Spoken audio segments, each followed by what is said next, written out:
This is my conversation with David Perell. David is a writer, podcaster, and founder of the course Rite of Passage. In our conversation, we delve into why David thinks the internet is the best thing that ever happened to education, writing online, and effective ways to do so, long term goals, ChatGPT, and much more. I hope you enjoy this as much as I did. So I figured we could go in like a ton of different places with this conversation, but I want to start at Rite of Passage Liftoff, since it bridges a lot of these ideas I want to talk to you about. So you already have a very successful writing course called Rite of Passage that is mostly aimed at adults. And now you recently launched the beta cohort of Rite of Passage Liftoff, which is a course specifically for high schoolers. And I have the pleasure to be a part of the beta group. And let me tell you, it is incredibly fun to attend those live sessions and meet other ambitious people. So if you could just describe Liftoff and your reasoning behind launching a writing course for teenagers, that'd be an awesome place to begin. How about you describe liftoff? I want to hear it from you, and then I'll build off of that. But you're a student. I feel like you're going to have such a better answer to this.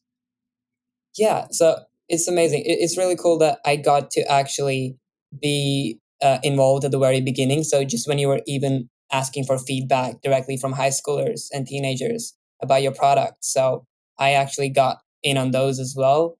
And so really have gone through the content quite a lot of times. And the lead instructor, JP, I think he's just amazing.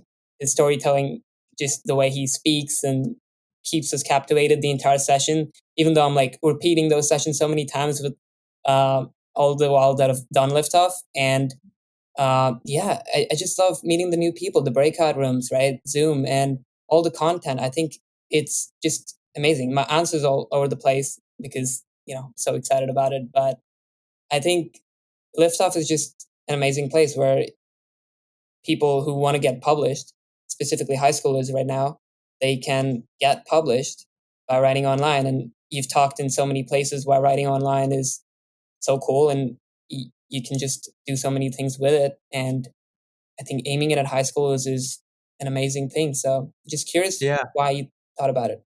So. Yeah, I mean, I think that you're sort of our ideal student, actually. And that's why I really wanted to do this interview with you. I think that when I look at somebody like you, and we can talk about all these things today, I see somebody who's insanely curious.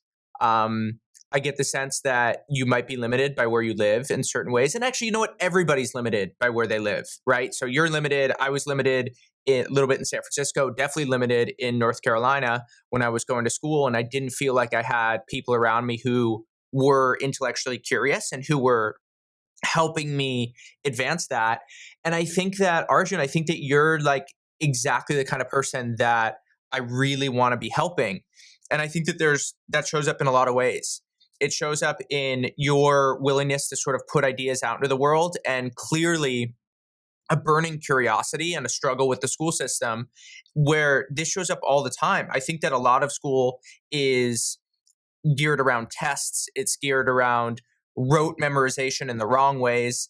And I think that for people like you who are self-driven, who are insanely curious, you actually end up limited by the school system. I had a project, and this was sort of the exception that proves the rule. The fact that I say that I had this project and it was such a big deal, I think shows how little school allows you to pursue the things that you're actually interested in. So sixth grade, I had a project called the iSearch.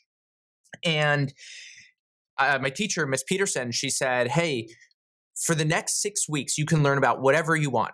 And so I took a step back. I said, what am I passionate about? What am I interested in? And at the time, it was the Boeing 787 airplane. I was really interested in aviation, especially commercial jets. And the 787 was going to come out in a couple years. And so I just got obsessed with this plane. How is it being built? Okay, there's composite fibers instead of normal fuselages. How is Boeing thinking about the construction? Oh my goodness, they are building this airplane all over the world, and then they're going to bring it together rather than building it in one central location like previous Boeing airplanes. And I ended up getting better than a perfect score on this paper. And what that taught me was, at the time, I wasn't a very good writer. And what that taught me was, if I could go all in and I could choose what I was going to write about and actually just follow my innate curiosity, I could do so much better. And Liftoff is like the iSearch for every high school student. There are so many high school students that are curious about things, but they don't tell other people that they're curious about things. And their parents are like, you're using the internet? Like, why are you using the internet? That's for weirdos. And their teachers are like, I don't really know what to do with you. And then their friends are like, why are you interested in that? Just go focus on this other nonsense. And Liftoff exists to basically change the paradigm for these kids, to basically flip the arrow, where right now the arrow is pointing towards less curiosity and less passion and less individuality. And Liftoff is about more curiosity and more passion and more individuality. Because when I look at all you Liftoff kids, I see people who are different and distinct in some way, but who have to repress that. And Liftoff is about expanding those things, because that is what makes us great. And that's what allows us to not only achieve things in the world, but enjoy our work as well. I love that. So that story of the high school experience was also pretty cool. And from what I've heard, you've had an interesting high school experience even after that, the little story. And more specifically, like in your college writing class, you got a C minus, which is Yeah. heavily ironic, or maybe it's not so ironic if it's obvious to you how school stuff works. And so, you crafted your own pathless path and essentially wrote yourself out. Let's say you were a 15-year-old in high school and you have the knowledge you currently possess, but not the resources. Maybe your parents are a bit orthodox, and so presumably there's someone you'd have to win an argument against as well. What would you do? Describe the path you'll take. Yeah, so let's do the advice, and then let's do winning an argument with your parents, because that actually sounds like a really fun rabbit hole to go down. So what I would do is I'd write on the internet. Now, some 15-year-olds, 16-year-olds, they don't want to be writing under their real name, and that's totally fine. If you do a pseudonym, you can crush it. We actually have somebody who works for Write a Passage full-time. He's our entrepreneur in residence. His name is the Cultural Tutor. And I found him early this year. He started the year. He was basically working at McDonald's, and he wasn't even high up enough to be flipping the burgers. He was sweeping the floors. He was the lowest rung on the ladder at McDonald's. And before that, he was like the overnight guard at his university, 25 years old, living with his parents. And he would basically do the overnight shift, and he would just read and he would write, read and he would write. And he wrote these books and never really published them, never really got his ideas out. And so what happened was a mutual friend said, hey, you got to start writing online. We're going to meet and you're going to write a thread every single day. And he's going to hit 1 million followers in less than a year with incredible stuff. And he's writing under a pseudonym. And so you can do the same thing. We have a student in Write a Passage Liftoff. Her name is Esther, and she writes under a pseudonym called Enlightened Cloud. And she's brilliant too. Or you can write under your real name. But what you want to be doing is you just want to be writing consistently. Now, there's a few ways that you can think about writing. I think it's easy to say, hey, I'm just going to try to find original ideas and stuff like that. But you don't need to start there. You can actually build an audience and really start learning just by summarizing the ideas of other people. So many scholars, if you look at great philosophers like Charles Taylor, he wrote a book called The Secular Age, which is sort of the defining book on how a society without religion is going to function. And before he wrote that, he was a Hegel scholar. He wrote a whole book about Hegel's ideas and bringing them into a book to make them accessible. And this shows up all the time. You can summarize other people's work. And as you do that, as you write, you begin to understand what's going on. It's sort of like when kids take apart computers in order to learn about them. Growing up, there was a kid in my middle school. His name was Jeremy. And Jeremy ended up getting kicked out of high school because he hacked into the school IT department and basically changed all of his grades and all of his friends' grades to make them better. I think it's pretty awesome. And so what he would do is he would deconstruct computers on the weekend. So his dad was a software engineer, and he would take the computers and he would totally take them apart. He would rebuild the computers. He tried to do cool things with them. And what he said is that by rebuilding the computers, by taking them apart, deconstructing and reconstructing, that then is how you could understand computers. And you can do the same thing with ideas. What you're doing when you're writing is you're taking the individual ideas, you're putting them into building blocks, you're fragmenting the ideas and you're beginning to rearrange them. You're beginning to add stories. You're beginning to say, you know what, this part of the idea is less important. This part of the idea is more important. And so then by weighting different parts of the idea, now that idea is moving through you. And now you're retelling the idea through your own lens and you're adding a new spin, a new interpretation. And that is one of the best ways to learn. So if I'm 15, 16 years old, I'm starting a blog and I'm taking ideas that I think are interested, I'm reconstructing them, and then maybe adding my own twist here or there. And over time, you end up developing your own original ideas. So just a question there. Would you recommend people start a blog or actually write where people tend to read more? How's someone going to find my blog if, nobody knows that it exists? It's just something on the web, but that's a great question. So here's what I would do. I do two things. So you could also start a Twitter account. Twitter is really helpful. It's sort of the social media platform for people who are interested in ideas. Or you can take your ideas and write for like a link aggregator. And that could be something like Hacker News. So you're thinking, okay, what pops on Hacker News and how do I deconstruct what works there and then write something that's going to go viral on Hacker News. And the essence of what you're trying to do is you're trying to tap into these public platforms, these places where a lot of people hang out, where it's free to read, free to write, and then these platforms have these algorithms either through upvoting like Hacker News or Reddit, or likes and comments and the self-perpetuating feedback loops like you find on Twitter. And then that allows people to be introduced to your stuff. And then once they find it, then they go on your website. But I do recommend having a website because a website allows you to have an email list. And once you have an email list, then you can really build relationships with your readers. If you talk to people who've been working in online business for a long time or writing on the internet for a long time and again, one thing you hear is my biggest regret was not starting an email list sooner. And don't do that. Start your email list, get that going. You don't need to email them every week. You maybe email them once a month or once a quarter. Like you can start slow, but start building up that email list because once you have those people, that's when you're really building relationships. And then you can reach those people whenever you want without being mediated by an algorithm. Right. So now you're building the relationships. Perhaps let's say you're exposing yourself to slightly more counterculture ideas. Okay. Yeah. There's different kinds of stuff and you're starting to question things. You're getting more clearer in your thinking when you're writing stuff down. And now you're starting to have a little bit of friction between your parents, school, teachers, and you sort of don't want to do it.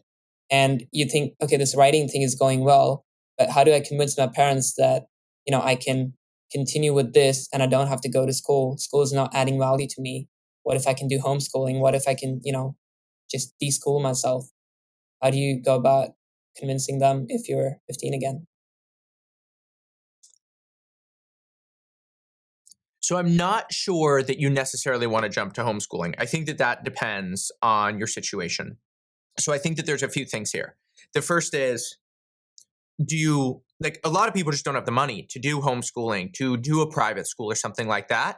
And so they might have to be stuck in public school. And that sucks. That's hard. But you know what? I'm not going to sit here and say, oh, go convince your parents to get you out of school.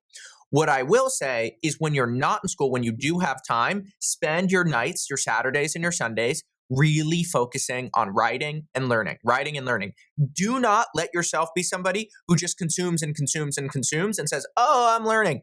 Actually produce things, actually make things. That's then when you're going to make opportunities for yourself. Okay. Now, if you're in a school that you don't like, see if there's another school that you can find. But by and large, I don't think that most people who are going to be thinking like this are going to be happy in a school environment. The question, I think, is what happens once you get to college age? And what I would just say is it is very hard to prescribe a path for people who leave the path of traditional education, which is actually part of the problem. We don't have very good safety nets for people who are struggling, where they can go on that safety net and they can land there away from the traditional school system. And that's one of the things that I would love to build over the next couple decades with Rite of Passage is if you are on the traditional track and this track isn't working for you because you're more curious, you're smarter, you feel like education is dumbing down ideas and you're frustrated about that, I want Rite of Passage to be a place where people can go. With that said, that's not built yet. So keep writing, keep publishing. And what happens is as you share ideas, each one is what I call a serendipity vehicle.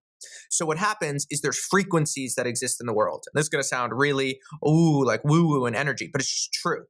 So what happens is you put ideas out into the world and you have your Arjun frequency, okay? And like when you share taking children seriously and some of the works behind that, what happens is a bunch of other people who are saying, oh, this is really interesting, that people who are throwing fits, that's actually just to respond to coercion and being coerced. Oh, that's interesting. So now you share that idea, you're recommending that idea. I am saying, oh, that's really interesting. And now we get on the same wavelength and people reach out to you. I can't tell you who's going to reach out to you. I can't tell you what they're going to reach out to you about. I can't tell you what opportunities will come from this, but I can tell you that people are going to reach out to you. If you have good ideas, they'll be interesting people, and that interesting ideas that you would have never expected will come to you. And you just have to have faith that that's going to happen if you write well and you write consistently and you publish your ideas. I love that. So you recently wrote a Twitter thread on the questions we need to answer to improve education. And in the very first tweet, you mentioned the internet as being the best thing that ever happened to education. So I agree to an extent, right? Firstly, we both know when you say education there, you mean like real education and not conventional education, because conventional education is still quite backward and doesn't implement new technologies. Rather, it would actually aim to inhibit quote unquote cheating via ChatGPT, for instance. But when you think about it, the internet just added a lot of potential for advancing education. It never really did revolutionize the field. A few of us recognized the power of it and so used it to a benefit. But most people primarily think school is the place where learning happens. Totally. Okay, so we have a lot of things here. We need to deconstruct it. So the first thing you said is that the internet hasn't revolutionized the field, and we need to split learning from education and what will happen in education from what has happened in education, okay? So learning, we need to really value. Education, which is formal, top-down, let me tell you what I know, and like a monk or let me just bestow this wisdom upon you. That we don't need to value super highly. What we need to value highly is learning, okay? Now, at the same time, there are reasons why we do education. It used to be a lot of education was one-on-one tutoring, and these were the children of aristocrats. And what they would do is they would get tutors for their kids. So you have John Stuart Mill, you had Richard Feynman. So many people were tutored and trained on an individual basis, Descartes. And they learned in a way that was education, but it wasn't mass compulsory education like what we have right now, okay? The other thing is that the internet itself increases variance all the time. So this is what I call the paradox of abundance. The quality of the best information, the quality and the quantity is going up. There is so much good stuff out there, okay?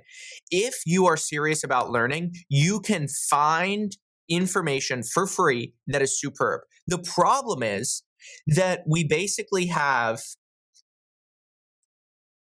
the smartest people in the world who are creating these social media platforms that are designed to be addicting and to take over our brains so that we literally lose agency over what we're doing.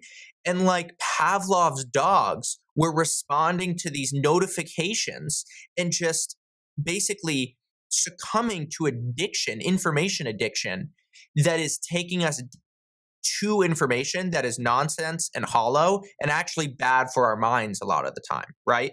Look at how society is functioning right now. We are so indexed towards the news, but the news isn't how you become an informed citizen. The premise of the news is that what happened yesterday and what happened the day before, what's happened recently, if you are an expert on that, then you will be an informed citizen.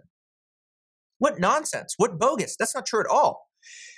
To become an informed citizen, you want to understand these deep underlying currents that are happening in society. So rather than looking at who was killed yesterday, look at demographics, rather than looking at some think piece on what's happening in politics right now. Actually study, if you're an American, the Federalist Papers, the actual founding of America. Go back and read Platonic political theory and how did Greek political thought influence how we think about things now? What are the benefits of monarchies versus democracies versus different kinds of ways of thinking about politics? That is what it means to be an educated citizen. And so with the internet, in order to learn, in order to have it work for you, you need a tremendous amount of self-control because you have such brilliant people who are gaming the internet in order to take over your mind, and you can't let that happen to you. Now, what the internet can do is it can unlock opportunities for education. Why? Because most people are stuck going to a school, and the school that they have to go to depends on where they happen to be born in the world. So if you grow up in a poor neighborhood, you often end up in a really bad school with kids who are troublesome, not always of the fault of their own. They're in tough families, they live in tough communities, and you have teachers who really struggle to deal with those kids. And then other people who live in wealthier neighborhoods, they get to go to better schools. And this isn't just neighborhoods, this is by neighborhood, by city, by state, by country, by hemisphere. And what the internet's going to allow you to do is if you're a really smart person, you can go say that you really want to learn how to write and say that Liftoff is the best writing program in the world, no matter where you live, whether you live in Mumbai, Sydney, Cape Town, London, or Austin, Texas. You can go to Write a Passage Liftoff and you can go receive the best writing education no matter where you live. And that is only possible because of the internet. And so it's really easy to look at the first 20 years of the internet and say, oh, we haven't discovered how education will really be changed by this thing. But the internet is going to change education, but there are landmines to look out for, like some of the social media platforms, which I just spoke about. Yeah, so I agree. Definitely, like right now as well, we do have that potential, right, for this to happen. And you sort of hinted at Warren Buffett's idea of the Ovarian lottery there, that, getting born in a rich neighborhood, poor neighborhood. But with the internet, that's all disappearing, right? And if you can get access to it, like obviously we have access to it, but then understand that you have access to it and really go and get it instead of being sucked up into, scrolling and just consuming. And I think it's, really cool. And like even broader, right? I know that you've read Ivan Illich and you might be familiar with the idea of learning webs and learning networks. So with the internet, we can transform the assembly line kind of system into a more of a network kind of a system. So everything is being networked. People who want to learn stuff, they are given the resources, given the people who are knowledgeable in the field, and they're given access to them. And then, the dots connect and the network builds and they learn through that. And, removing the whole credentialing system and doing all that will obviously take some time if we add efforts in the right direction.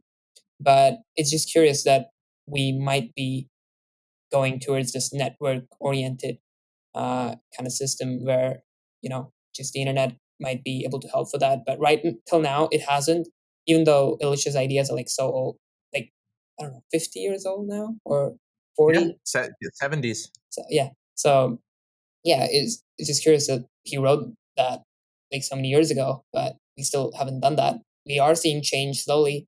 And, this entire Twitter space of alternative education is awesome, but we do want to make it broader and just speaking of learning networks, how many friends do you have? People who you know in person, your age, who you can have a conversation with, like the one that you're having right now? In person? In person. That's going to be hard. Less than 5, less than 7. That's pretty good, actually. So are they people from school? Yeah, people from school and my building kind of thing. And when you talk to them, do you feel like you're dumbing things down, or do you feel like they can keep up with you? Well, these kinds of people, no, they can't. sometimes keep up with me. They can keep up with me, but like, broader kind of a thing, almost nobody can. But I have to dumb down, and I tend to just express my views. They don't catch up, but then, yeah, I just talk my mind sometimes. And how does that make you feel? Not having I, these people. Sometimes I feel pride in my unconventionality for some reason, Yeah. but Yeah. otherwise, yeah, it's okay for me actually being the different one. Even in school right now, I'm at a stage where the teachers have just given up, right? They really can't keep telling me stuff, because they tell me stuff and then I won't do it. And they tell me more stuff, then I won't do it. They're like, "Just call your parents." I'm like, "Okay, you can do that." But it's not gonna help me like change, because it's like you automatically get this freedom once you have sort of a contrarian perspective to education, right? Right. They can force it upon you, but when you think differently, you just sort of create that freedom just then by thinking differently, even though you're constrained in like so many different ways. But you just try and create that freedom. So I'm just trying and creating more freedom, more space right now, even though they're putting stuff upon me. School is very uncertain right now. I don't know what position I'm in. Don't want to complete it, but yeah, it's definitely not adding value to it. So just thinking about What's the worst thing about school? being, I think the worst thing is the entire authoritarian manner in which the teacher speaks to the child. I've so these are friends that I don't even like have to. So I do have to dumb down upon, and they think that teachers are treating us like dogs, actually, and I've heard that explicitly by one of my friends, and it's really not cool when they're talking to you, when they're talking at you instead of talking to you, and yeah, just coercing children into doing so many things. I think that's like, obviously it's broad, but that's like probably the worst one. And does testing and what's the worst part about writing education? Again, forcing topics that probably children don't want to write about.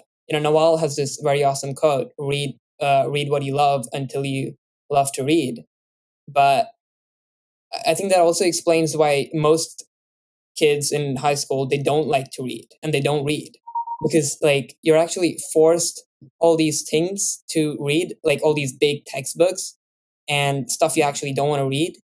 So when you're forced all that, it's like reading is always kind of this thing that's looked down upon. It's like a burden, a task, and everything in school is just like a burden task, and you don't you're just getting by it because you want to go to a good college and get a job and stuff.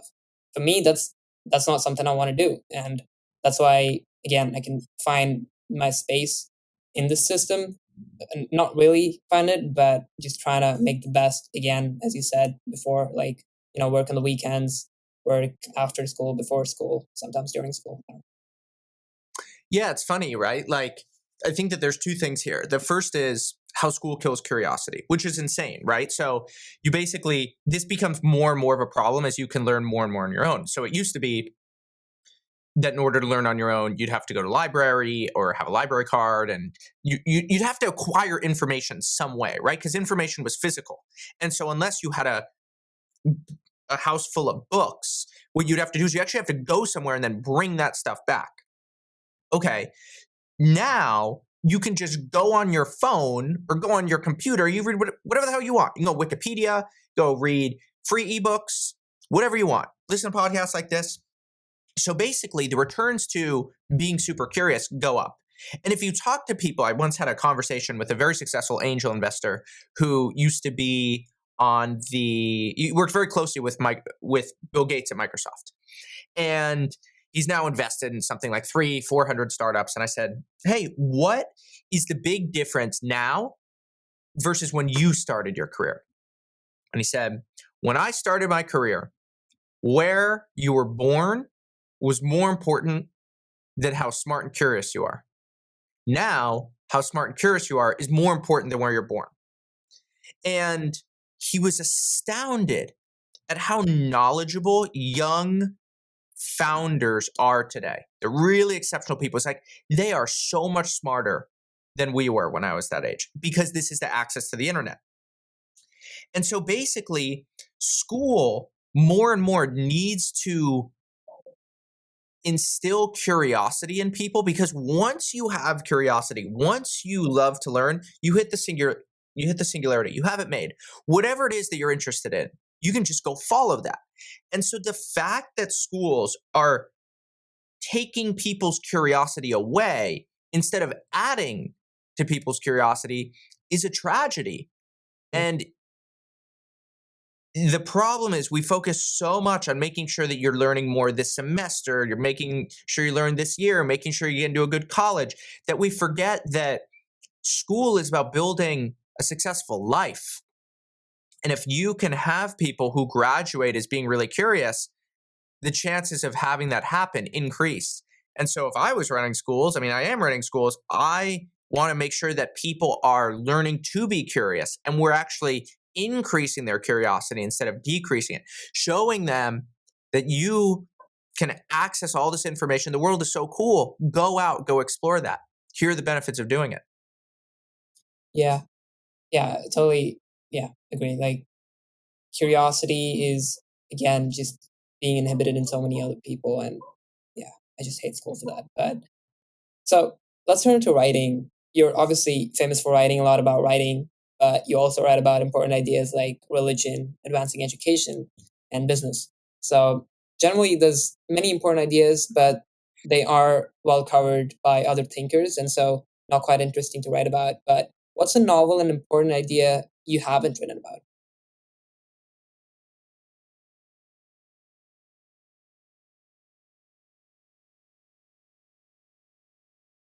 Hmm.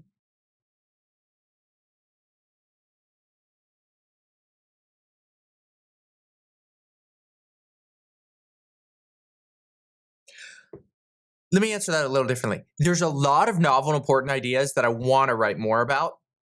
And one of the things that I've really been interested in pursuing is this lineage between three different entrepreneurs: Edwin Land, who founded Polaroid; Walt Disney, who founded Disney and created Disneyland; and Steve Jobs. And I think, and then you could even add Pixar into this mix. I think that these are four very distinct companies that operate in very similar ways. And the big thing is how much they value the intuition of their founders and intuition in the creative process, and not being purely driven by data and reason. Now, they will come up with ideas and then they will improve them with data, but their foundational ideas were driven by something transcendent. And if you look at Steve Jobs early on, he had this very intuitive sense of what computers needed to be. And early on, he goes to places like the Homebrew Computing Club, where people would build their own computers. And this was the big thing at the time. We're going to build our own computers. And Steve Jobs was like, no, we're going to sell computers to people. And people, and these computer nerds were like, why would people ever want to do that? Like, isn't the whole fun of having computers the fact that you get to build your own computer, you get to tinker with it? It was like, no. Most people just don't care about that. They just want a computer that comes right out of the box, that is slick and beautiful and elegant. And very early on, he was focused on that mission. Walt Disney was the same way. When Walt Disney was building Disneyland, people thought that he was making a giant mistake in his career. They were like, this is going to be the thing that ruins you. He basically comes out of World War II and he gets obsessed with miniatures, these little models and stuff, and then these sort of toy trains. He sells his old house. He buys a new one in Bel Air in Los Angeles, just so that he can have a 1/8 scale model train of his favorite train from the late 19th century that he then builds that goes woo, burr, burr, woo, that all around his house. And then eventually it crashes and the whole experiment's over. And when he was early on being a dad, he would go to this place called Griffith Park in New York. And he was like, why is it that they make parks that only kids like, but not adults? And at the time, having parks for adults wasn't a big thing. And then what parks there were, what amusement parks there were, they didn't treat their visitors with care. So the word for visitors was marks. It was like Mark 1, Mark 2, Mark 3, Mark 4, sort of very militaristic, treating every single person without a personality, and each one is the same as the others. And Disney said, no, no, no, no, no. We're going to call them guests. We're going to build a park that is rooted in imagination, that is going to be as enjoyable for adults as kids. And he basically put out the $17.5 million bet, created Disneyland, and it became super popular. And what I find to be so interesting about this thread of entrepreneurs is what intuition can do for innovation. And I think that we've become so data driven as a society that we've lost some of these grand projects that can be really ambitious, that can be really bold, and where somebody can basically plant a flag and say, we're going to do this and actually make it happen. And you see that with Disney. You see that with Apple. You see that with John F. Kennedy. I think it's 1961. He delivers a speech at Rice University, and he basically says, we're going to go to the moon by the end of this decade. We choose to go to the moon not because it's easy, but because it's hard. And that is just a crazy, bold, ambitious, concrete vision. And now we're much more into things like the lean startup, which tend to be a little bit more data-driven, do some tests, boom, boom, boom. And that's all fine and well, but I think that we've lost a lot of what's in that intuitive ethos. Mm. Well, haven't you written a book yet? And are you planning to write one ever? I'll write one at some point. I think that writing a book has to come out of you, and you need to feel a real magnetic pull towards it. And I think that I can write a book whenever, but right now is the time to build Rite of Passage, and that's my focus. Nice. How does one even write a book? I mean, yeah, like you obviously need to be driven, but there's always highs and lows while writing, right? I'm in the midst of writing one. I actually like went on like another book. So before I was like, starting my own book and very excited about it. Took a while, like, 1 year just went by, had words down on paper, on docs, and yeah, it just flew by. I had all these arbitrary goals that I had to meet, didn't meet them. But now I've like taken another project, and this time I'm co-authoring a book, so I have more accountability. And I keep specific deadlines, and I tell my co-author that, and it's just easier that way when you have more accountability than otherwise. Like before, I literally hadn't told anyone about that book. But when you're planning to do long-term projects, what do you what do you want to do when you kind of have these long-term projects in mind? Yeah, I think that the best thing to do with any long-term project is to break it down into short-term projects and to break it down into daily projects. So say that your project is, I want to get ripped. I want to be super strong and look super good. Well, what do you need to do? You need to go to the gym 250 times a year. Okay, so that means that you need to work out your arms 80 times. It means you need to do a back day 80 times. You need to do a leg day 80 times. 8, that's 240. And then 10 other days here and there, right? Then what you're going to do is you're going to do 100 runs per year.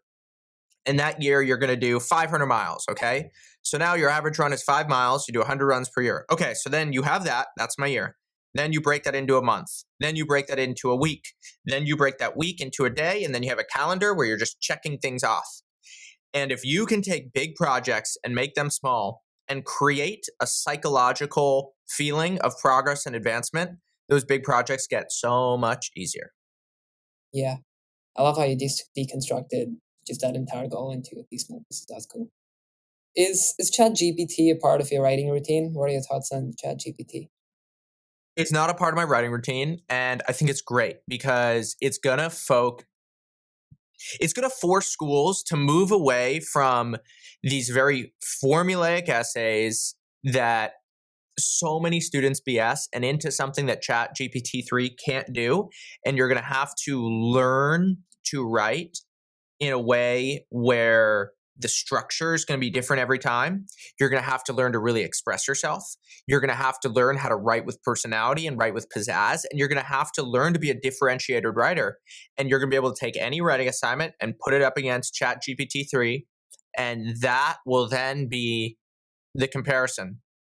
And I think that that's just going to be one of the best things that's going to happen to writing education. Now, what is also going to happen is, and you see this in chess, right? Like, for so long, and actually it's a little bit less like this now, but for so long, the best chess players, the best chess outcomes came from a computer working with a human. So a computer on their own actually wasn't as good as a computer with a human, and they would work together. And I think that a lot of creativity is going to look like that, where say that you have a sentence. So you could have, I want to go get some bagels at my favorite bagel shop. You can take that sentence and you can basically say, okay, now rewrite this like David Foster Wallace. Now rewrite this like David Deutsch. Now rewrite this like Joan Didion. Now rewrite this like Robert Caro. And then you'll basically get all these different versions. You can just instantly get these versions. And then the art of being a writer moves from the act of creation to the act of curation. It moves into taste, where you're seeing all of these different options, and then you're basically mishmashing different things that a computer has generated for you into something of quality and something of substance. And then a lot of your ability to get good stuff is going to be downstream of your ability to prompt something interesting and generative into ChatGPT, and that's going to become a skill on its own. And so it'll be humans and computers working together, and we should embrace that instead of running away from it. Love that. So, David, thanks so much for coming on the show. I really appreciate your time here. If you'd like to support this podcast, there is a link in the description for you to do just that.